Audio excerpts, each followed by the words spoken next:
La parole est à présent à Madame Josie Pouetto. Oui, Madame la Présidente, merci. Mesdames et messieurs, Madame la Secrétaire d'État, Monsieur le Ministre, chers collègues.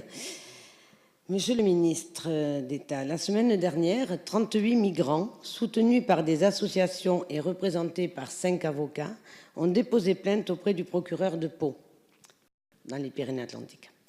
Ils déclarent avoir fait l'objet d'actes de torture et traitements humains dégradants de la part de forces de l'ordre italiennes à leur arrivée à Lampedusa, alors qu'ils refusaient de donner leur empreinte, comme le prévoit le règlement Dublin III.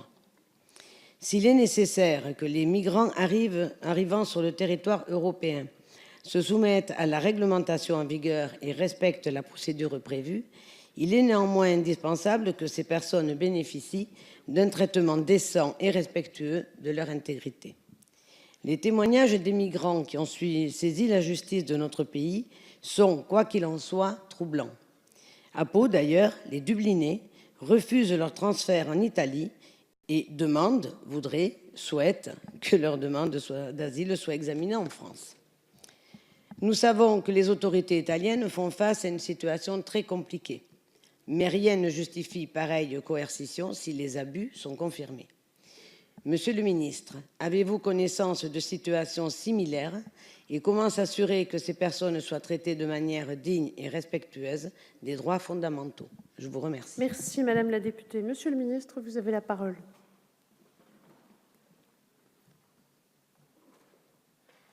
Madame la députée,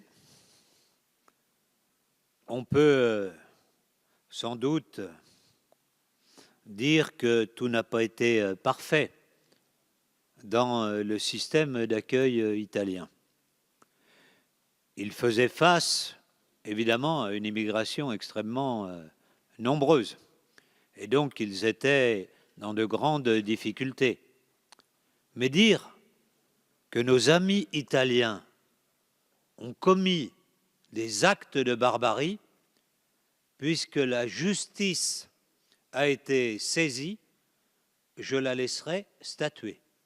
Parce que moi, je n'accuserai pas a priori l'Italie, dont le Premier ministre que j'ai accueilli lors du sommet franco-italien à Lyon est un tortionnaire et commet dans son pays des actes de torture, je ne le dirai pas. Je ne pense pas que ce soit effectivement la manière de procéder de nos amis italiens. En fait, je pense qu'un certain nombre de personnes qui ont peur de pouvoir être dublinées parce qu'elles ont été en Italie, cherchent par là la possibilité d'échapper à l'éloignement depuis le centre de Pau. Mais on ne peut pas accuser comme cela sans fondement, on peut toujours accuser, mais la justice doit trancher et vous comprendrez que le ministère de l'Intérieur et le gouvernement attendent quand même